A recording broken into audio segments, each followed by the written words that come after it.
Sir, we're just having dinner. Shut your mouth. Did I give you permission to speak?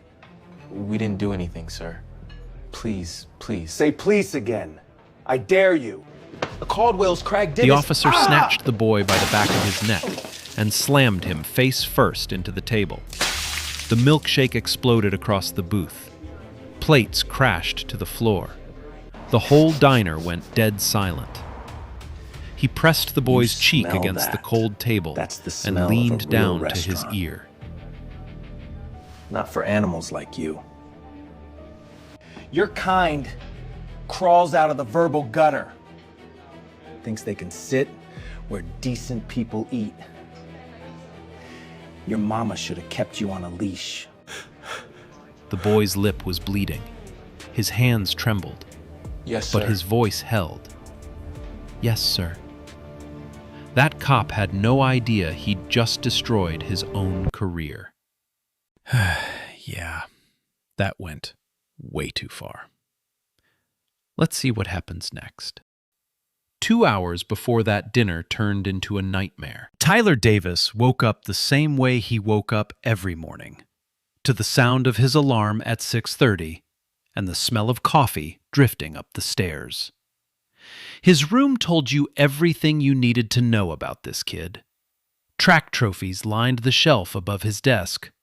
A stack of AP history flashcards sat next to his laptop. On the wall, a framed photo. Tyler at 12 years old, grinning next to his dad at a family barbecue. His dad wore an FBI windbreaker in that photo. But if you didn't know what that jacket meant, you'd just see a regular father with his arm around his son. Tyler made his bed every single morning, not because he wanted to, because his father's rule was simple. You start the day with discipline, or you don't start it at all.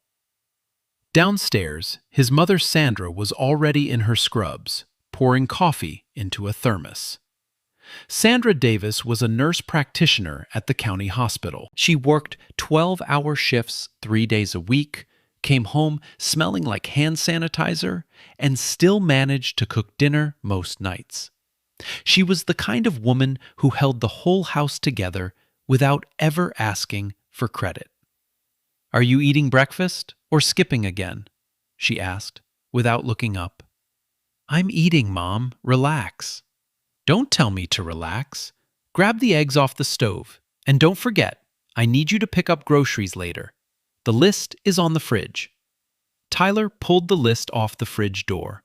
Organic spinach, chicken thighs, brown rice, lemons. He folded it and stuffed it in his pocket. "Elijah and I are going to Caldwell's after his shift. I'll hit the store on the way back." "That's fine. Be home before dark."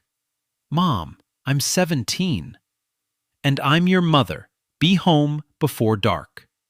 He kissed her on the cheek and headed out. A normal morning in a normal house. Nothing about this day felt different. Nothing warned him what was coming. Now, let me tell you about this town. It was one of those mid-sized places in Virginia where everybody waved at each other from their porches, and the high school football games shut down Main Street on Friday nights.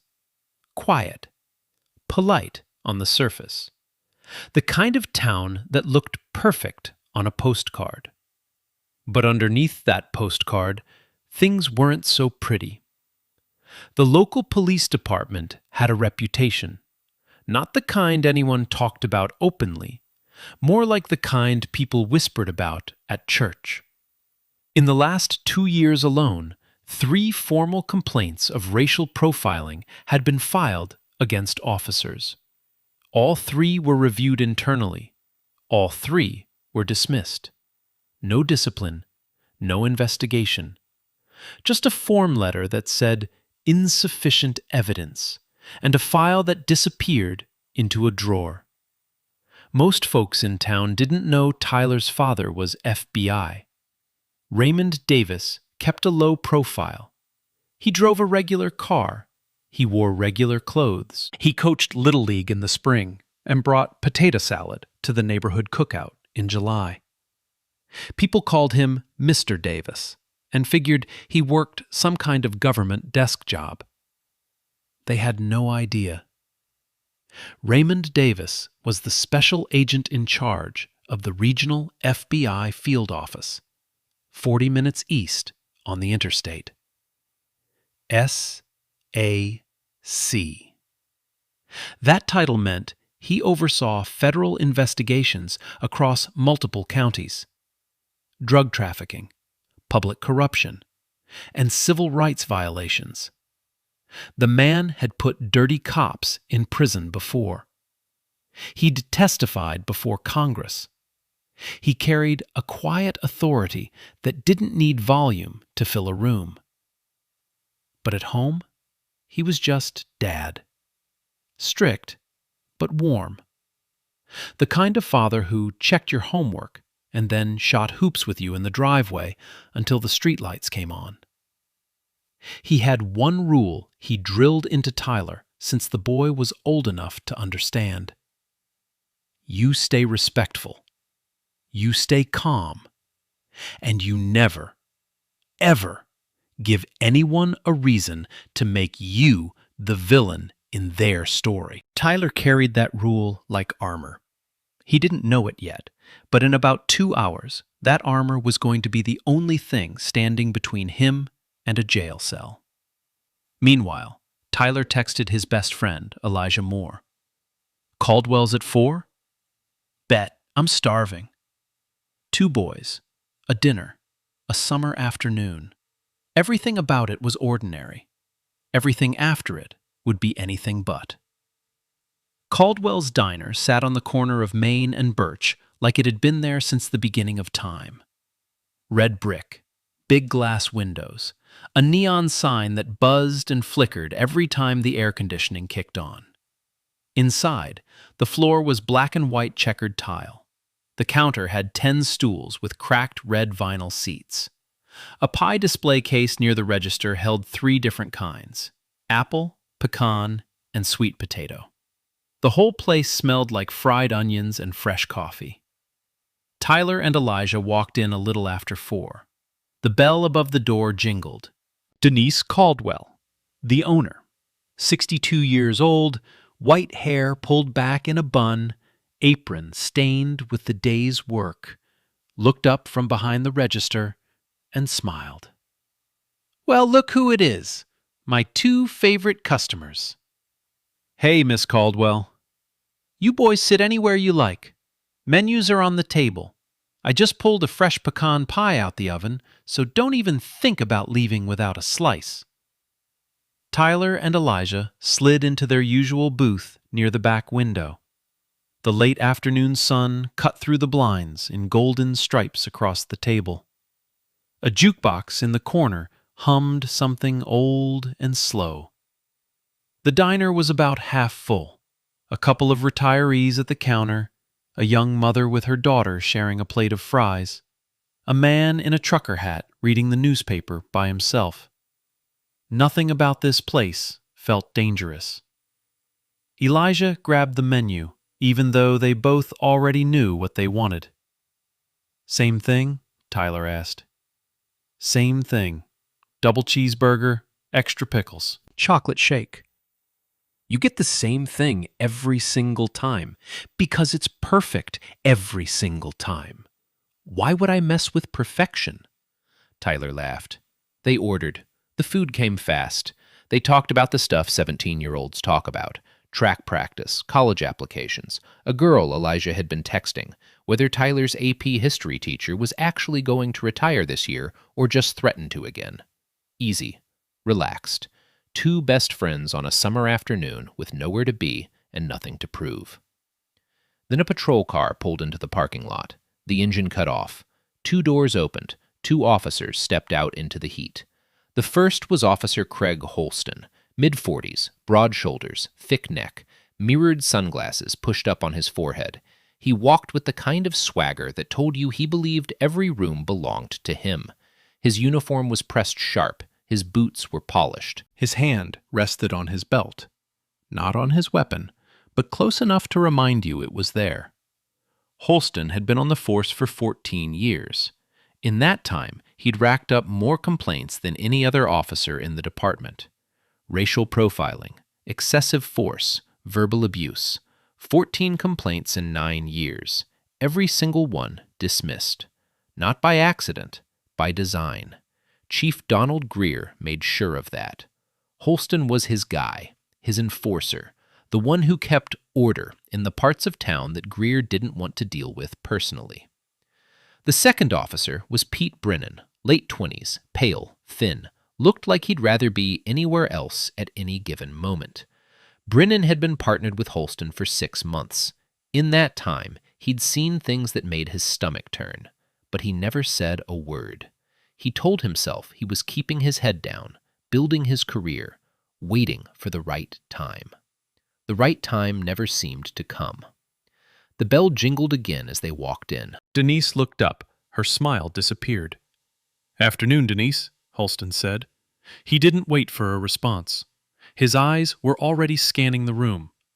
They swept past the retirees, past the trucker, past the mother and her little girl, and landed on the booth by the back window.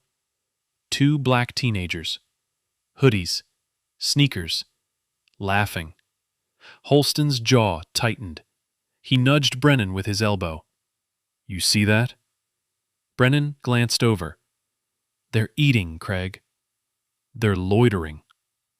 They have food in front of them. That's literally the opposite of loitering." Holston ignored him. He was already walking toward the booth. Tyler saw him coming. Something in his chest tightened. That instinct every black kid in America learns before they learn algebra.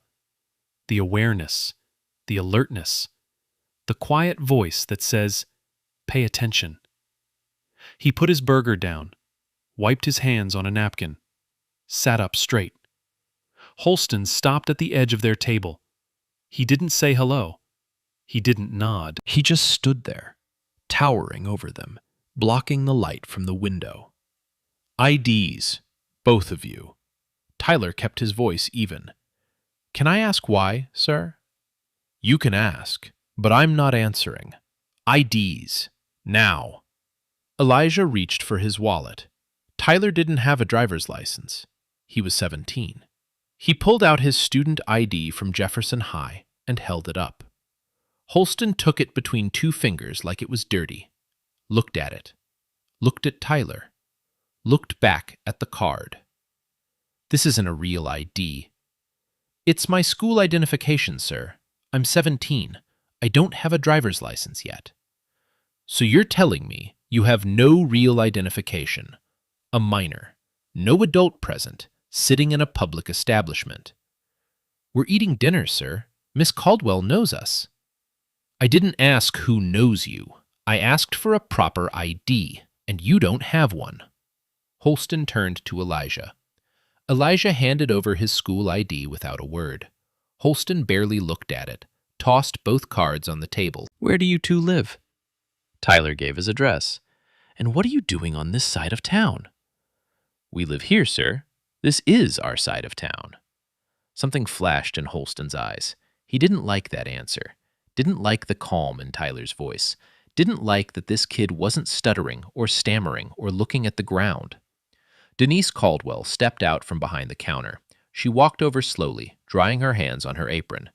"Craig, these boys are regulars. They come in here every week. They've never caused a single problem." Holston didn't turn around. "Ma'am, this is police business. I need you to step back behind your counter." "This is my restaurant, Craig. I'm telling you, these boys are fine." "And I'm telling you, step back now." Denise hesitated. She looked at Tyler. Tyler gave her a small nod. "It's okay." She stepped back, but she didn't go far. She stayed near the register, arms folded, watching. Holston pulled the radio from his shoulder. He pressed the button and spoke clearly, loud enough for the whole diner to hear. "Dispatch, this is Unit 14. I'm at Caldwell's Diner on Main and Birch. Got 2 juveniles matching the description of suspicious individuals reported in the area, requesting a background check." Tyler's stomach dropped. Matching what description? There was no description. There was no call. He knew it. Elijah knew it. Denise knew it.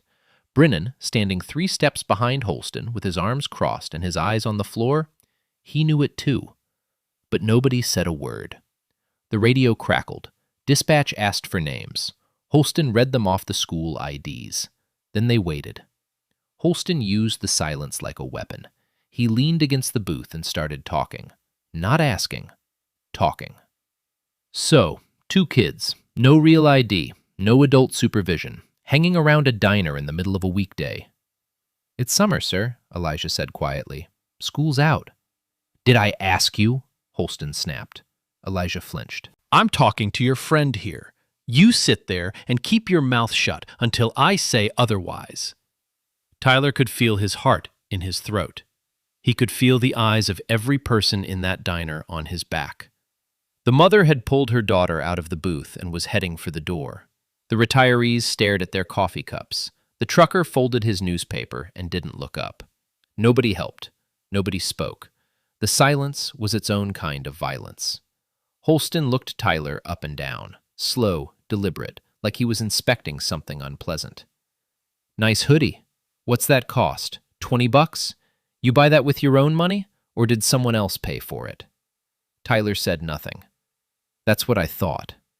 The radio crackled again. Dispatch came back. Both names are clean. No warrants, no priors, no records of any kind. Brennan exhaled, took a half step forward. All right, Craig, they're clean. Let's go.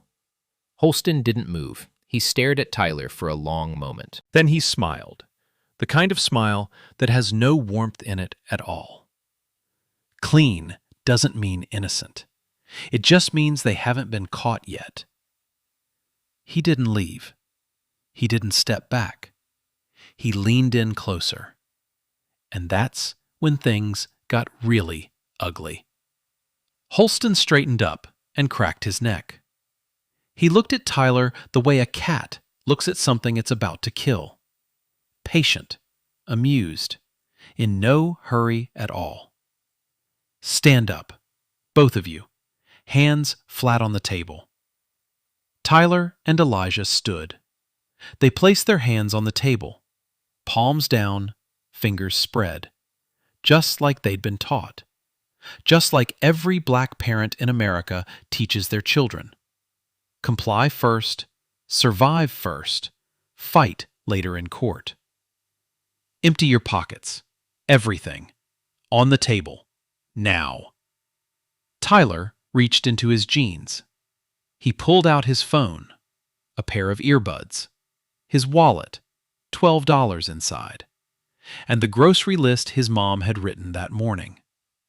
He placed each item on the table carefully, one at a time. Holston picked up the grocery list, unfolded it, read it out loud.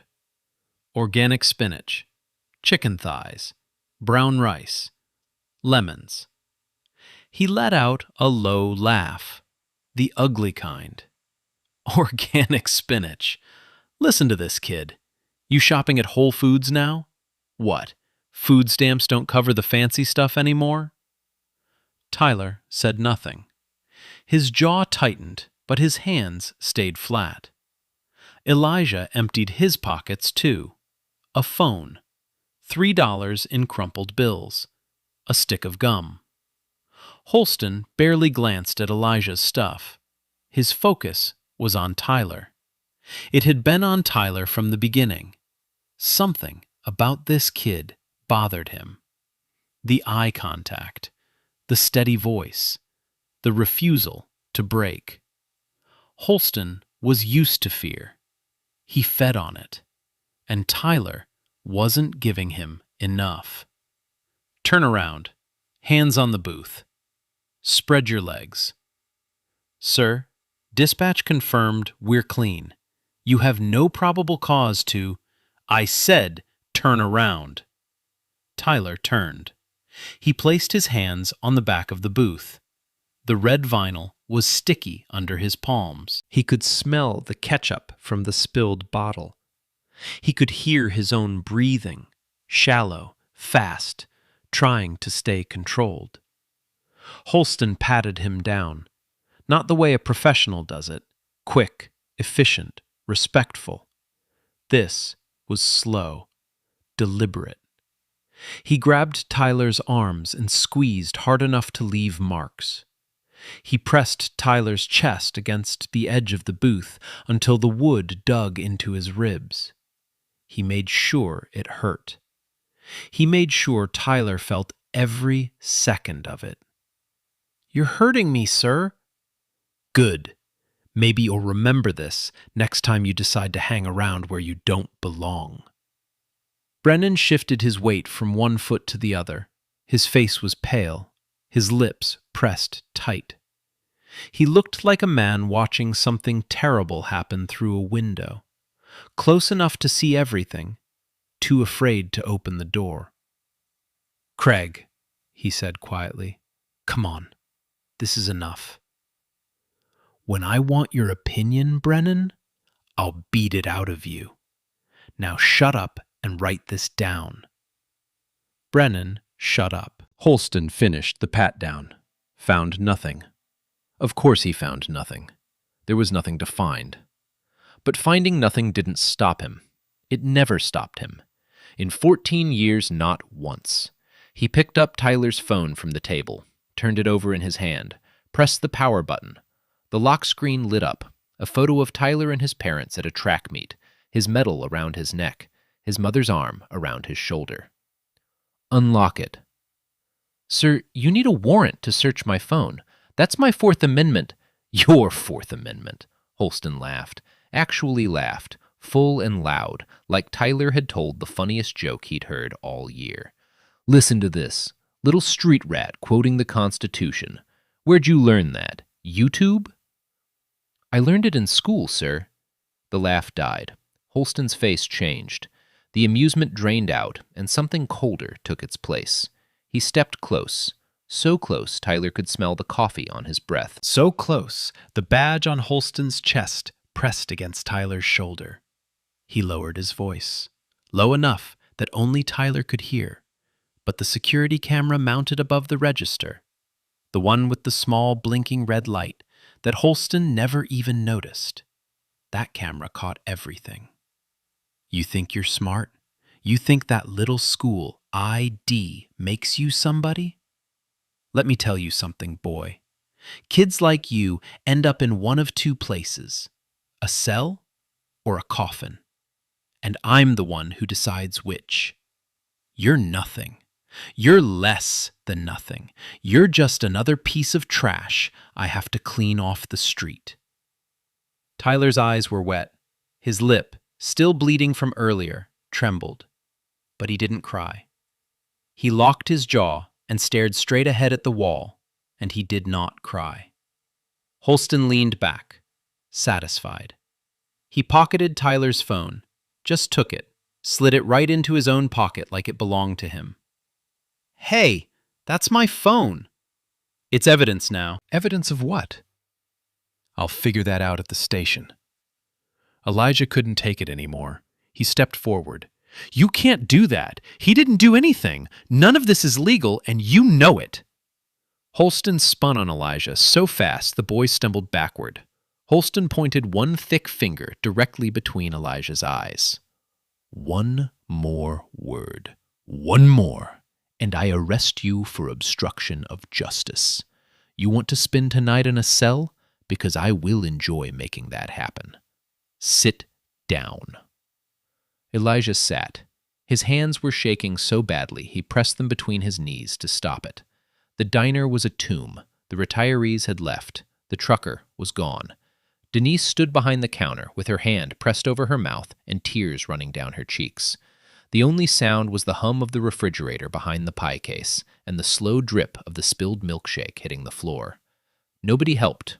Nobody spoke. The silence was its own kind of violence. Holston turned back to Tyler. He adjusted his belt, rolled his shoulders, took his time. He was enjoying this. You could see it in the way he moved, unhurried, loose, like a man settling into his favorite chair.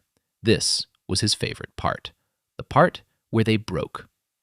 "You know what I see when I look at you?" Holston said. He wasn't whispering anymore. He wanted the whole room to hear this. I see a future statistic. I see a kid who thinks he's different, thinks he's special because he reads books and runs track. But you're not special.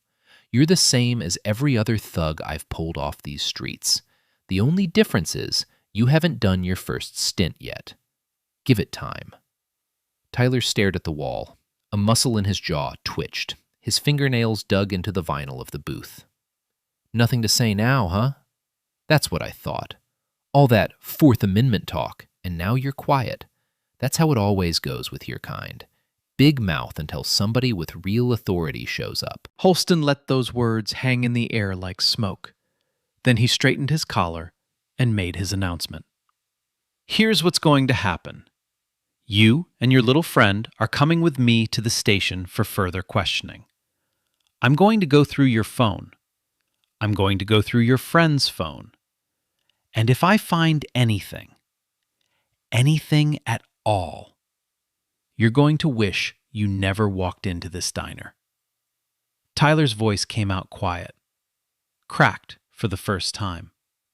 Just barely, just enough to hear. Am I under arrest, sir? Not yet, but keep testing me and see what happens. I'd like to call my father, sir. Holston let out a long, slow breath through his nose. He tilted his head and smiled. That same dead smile. The smile of a man who has never once faced a consequence for anything he's done. Your father, right. What's Daddy going to do? Come down here and beg? You think I'm scared of some deadbeat rolling up in a beat-up car, trying to tell me how to do my job? Go ahead, kid. Call whoever you want. Call the president for all I care. Nobody, and I mean nobody, is saving you from this. Tyler picked up his phone. His hands were shaking. His lip was swelling. There was ketchup on his shirt and blood on his chin, and his ribs ached where the booth had dug in. The fluorescent lights above buzzed like wasps. The smell of burnt coffee hung in the air. He unlocked the phone, scrolled to Dad, pressed call. One ring. Just one. Raymond Davis picked up. Hey, son. What's up? Tyler's voice was tight, controlled, every word measured, like he was reading from a report. Dad, I'm at Caldwell's Diner on Main and Birch. An officer is detaining me and Elijah without cause. He conducted a search without probable cause or consent. He seized my phone without a warrant. He used physical force, pushed me into the table. My lip is bleeding. His name badge says Holston. His partner's name is Brennan. Unit 14. Silence on the other end. Not the confused silence of someone trying to understand. The focused silence of a man who has spent 23 years in federal law enforcement processing information at speed. 3 seconds. That's all it took. Is the officer still there? Yes, sir. Right in front of me. Put me on speaker. Look, this story is fiction. But the feelings? Being looked at like you're nothing? Food thrown at you? A whole room just watching? That's real life for so many people. And honestly, the scariest part isn't the Brendas. It's the silent room. It's us. Tyler pressed the speaker button. He set the phone on the table between the ketchup stain and the spilled milkshake. The diner was dead quiet, and Raymond Davis began to speak. Raymond Davis's voice came through the phone speaker like a blade cutting through fog. Low, steady. Every syllable is precise. Not loud. He didn't need to be loud. The kind of voice that makes you stop breathing just to hear what comes next. Officer Holston. Holston blinked. His smirk flickered.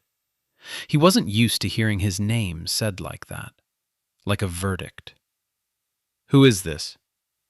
This is Special Agent in Charge, Raymond Davis, Federal Bureau of Investigation, badge number 4461. I am the SAC of the Regional Field Office on Route 9.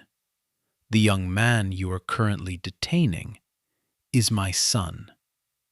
The color drained from Holston's face. It happened fast, like someone pulled a plug.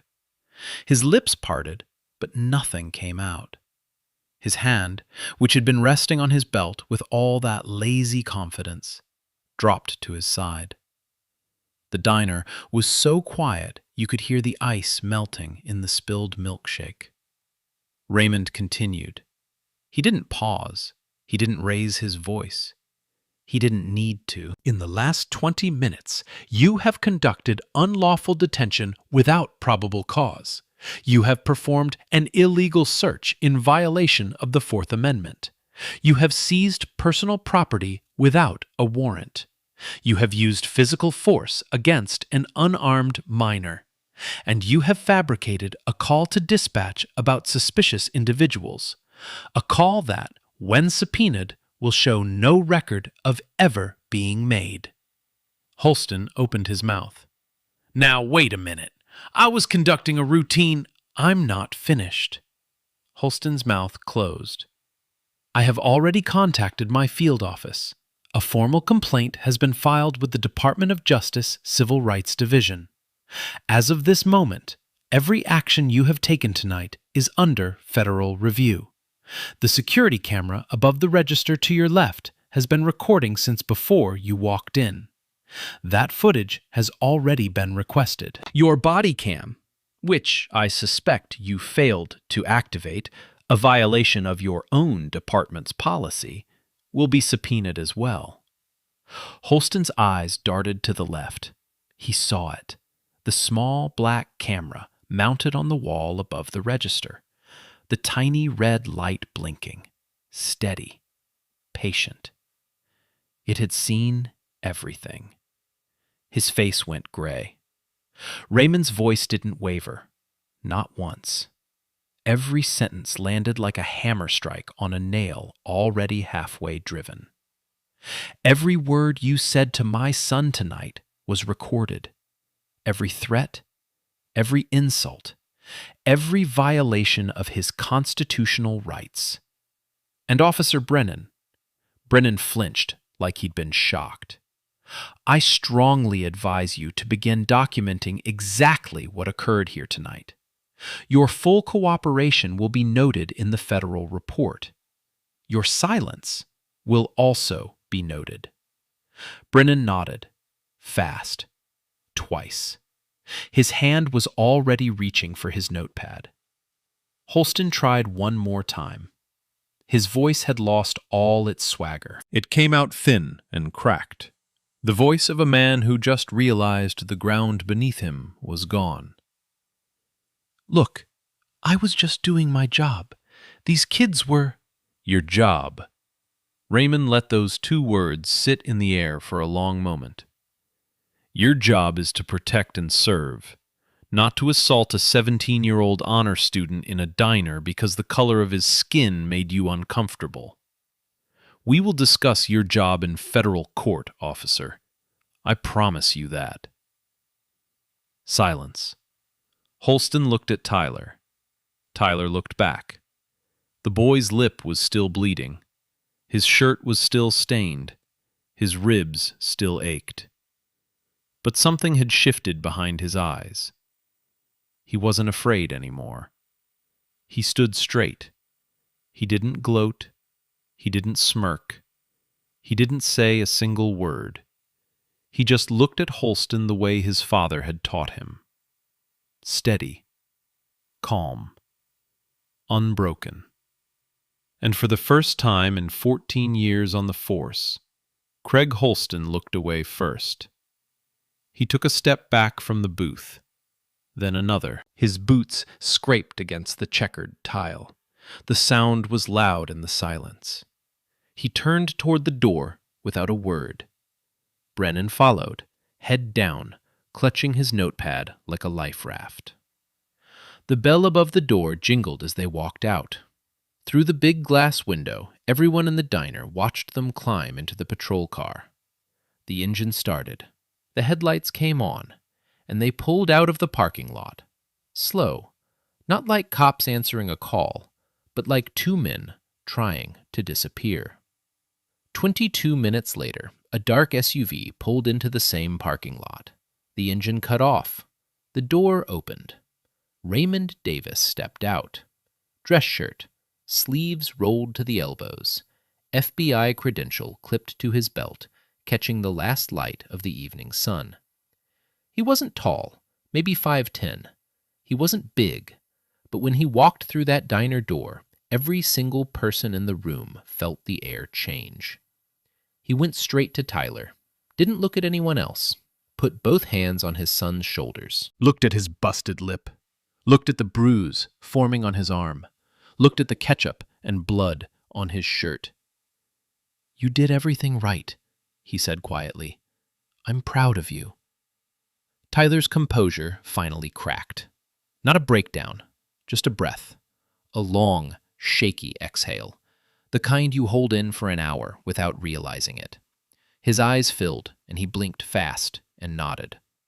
Raymond checked on Elijah. The boy was still sitting in the booth, hands still between his knees, still shaking. Raymond put a hand on his shoulder and said, "You're safe now, son. I've got this."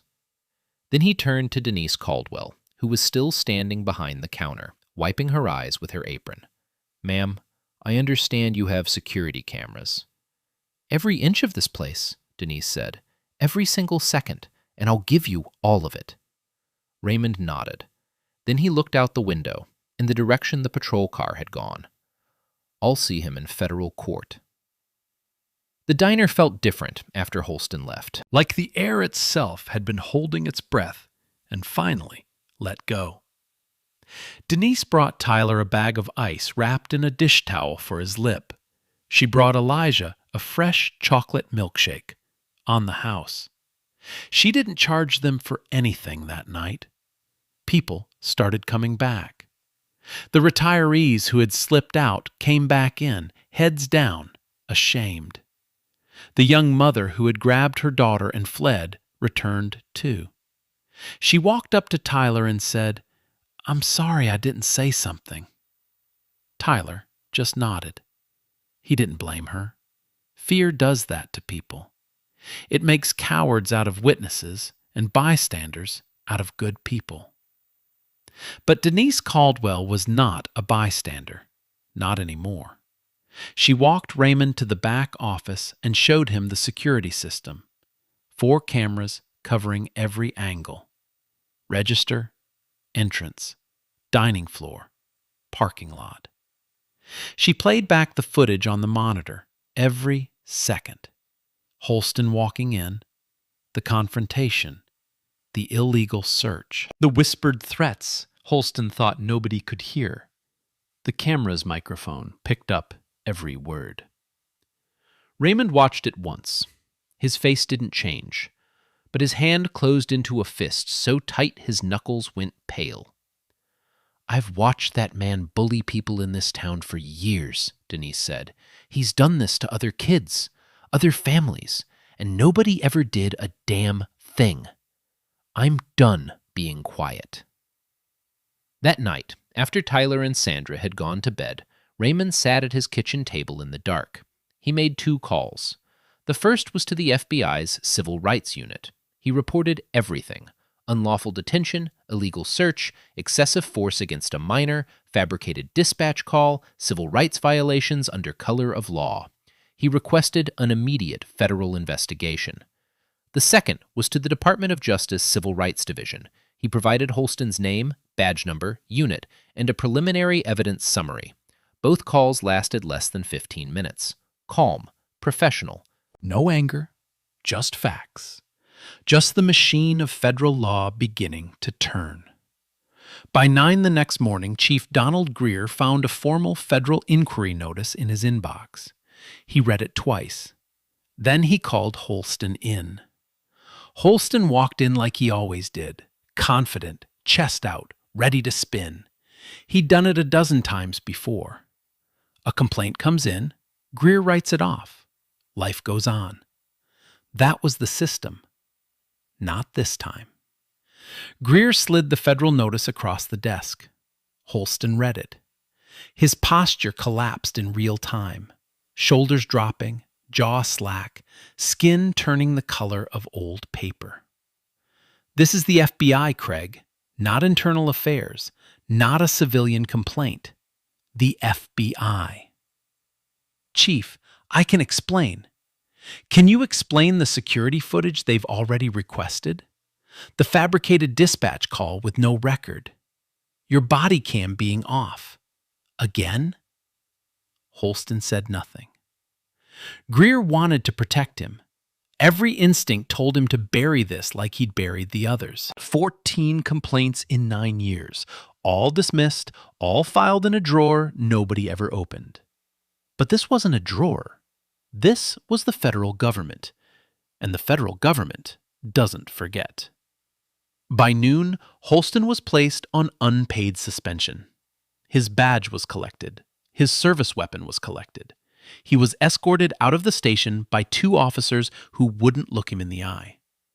That same afternoon, Officer Pete Brennan walked into the FBI field office on Route 9.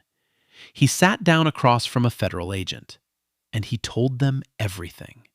Every detail, every word, every moment he had stood there and done nothing. By evening, the story broke. A diner patron had posted about the incident on social media that morning. By 3 o'clock, a reporter confirmed it. By 6, it was the lead story on local news. The headline read, FBI agent's son racially profiled at local diner. Federal investigation launched. Holston saw it from his living room couch. Alone. Badge gone. Gun gone. Career hanging by a thread that was already snapping. And this was only the beginning. The FBI doesn't move slow when it wants to move fast. Within 48 hours, Special Agent Natalie Brooks was assigned to lead the investigation. She was sharp, thorough, and had a reputation for dismantling dirty cops the way a mechanic strips a broken engine, piece by piece, bolt by bolt, until there was nothing left but the truth. Her first order of business was Holston's personnel file. What she found inside made her sick. 14 complaints. 14. Spanning 9 years. Racial profiling, excessive force, verbal abuse, harassment, unlawful searches, intimidation of minors. The complaints came from Black residents, Latino residents, and a Vietnamese shop owner on 4th Street. All different people, all different years, all telling the same story, the same language, the same tactics, the same man. And every single one had been dismissed. Not investigated, not reviewed, dismissed. Each file stamped with the same 3 words in Chief Greer's handwriting. Insufficient evidence. Closed. 14 people came forward. 14 people who trusted the system. 14 times the system looked them in the eye and said, "We don't believe you." Agent Brooks pulled dispatch records going back 5 years. She found a pattern. Holston had called in suspicious individuals over 40 times. In 36 of those cases, the subjects were people of color. In every single case, no crime was found. No arrest was made, just stops, searches, humiliation, and then nothing. She brought the findings to the U.S. Attorney's Office. They agreed. This wasn't one bad night. This was a pattern, a system, a machine built to crush people who couldn't fight back. Then the former victims started coming forward. The first was a woman named Gloria Henderson, 44, Black, a school teacher. 3 years ago, Holston pulled her over for a broken taillight that wasn't broken. He made her stand on the side of the highway in the rain for 40 minutes while he searched her car. Found nothing. let her go without a word. When she filed a complaint, she received a form letter 2 weeks later. Insufficient evidence. Closed. The second was a man named Curtis Archer, 26, black. Worked at the auto shop on Route 9. Holston had stopped him on foot walking home from work, twice in 1 month. Both times, Holston told him he matched the description. Both times, there was no description. Curtis filed a complaint after the second stop. Never heard back. The third was a teenager, 19 now, but 16 at the time. His name was Devin Wallace, black. Holston had confronted him outside a convenience store, accused him of shoplifting, and slammed him against the wall hard enough to crack his phone screen. The store owner came out and told Holston that Devin had paid for everything. Holston left without apologizing. Devin's mother filed a complaint. Insufficient evidence. Closed. 3 people, 3 stories, 3 echoes of what happened to Tyler Davis. Same words, same playbook, same ending. Until now. The media caught fire. The local story went regional within a day. Regional went national within 3. Cable news picked it up. Civil rights organizations issued statements. Legal analysts broke down the case on live television. Social media turned Holston's name into a hashtag, and not the kind anyone wants. Then someone found Holston's personal social media accounts. Years of posts, memes mocking black communities, jokes about racial profiling. A post from 2 years ago that read, "Another day, another thug who thinks he has rights." Screenshots spread across every platform within hours. They were entered into the federal case file as evidence of racial animus. Tyler, with his parents' guidance, gave one interview. Just one. A local reporter. Camera on. Tyler sat in a chair in his living room, wearing a clean white shirt, his hands folded in his lap. His lip had healed, but the bruise on his arm was still faintly visible. He spoke for less than 2 minutes. "I wasn't doing anything wrong. I was eating dinner with my best friend. I was polite. I cooperated. I did everything my parents taught me to do. And it still wasn't enough. He didn't see a student. He didn't see a kid. He saw a color. And he decided that color meant I didn't deserve to be treated like a human being." He paused, swallowed. "I just want to be able to eat a burger without being treated like a criminal. That's it. That's all I wanted." The clip went viral in under 6 hours. 12 million views in the first week. "Eat a burger without being treated like a criminal" became a phrase that people printed on t-shirts and protest signs. The community responded. A local pastor organized a peaceful march from the courthouse to the police station. Over 2,000 people showed up. Black, white, Latino, young, old. They carried signs, they chanted, they stood in the July heat for 3 hours and didn't break a single window. The grand jury convened in September. Holston was indicted on federal civil rights charges. Deprivation of rights under color of law, 18 U.S.C. Section 242. The trial was held before Judge Patricia Coleman in the federal courthouse downtown. The prosecution's case was airtight. Security camera footage, every angle, every second, full audio. Dispatch records proving no call about suspicious individuals was ever made. Brennan's testimony, detailed, specific, damning. Testimony from Gloria Henderson, Curtis Archer, and Devin Wallace. Holston's social media posts. His personnel file with 14 buried complaints. Holston's defense attorney argued he was following standard procedure and that the encounter was a routine stop that escalated due to miscommunication. The jury deliberated for less than 4 hours. Guilty. All counts. Judge Coleman delivered the sentence without emotion. Her voice was flat and final. the voice of a system that, for once, was working exactly the way it was supposed to. 36 months in federal prison. A lifetime ban from law enforcement. Any department, any state, any capacity. Mandatory restitution to Tyler Davis and the 3 prior victims.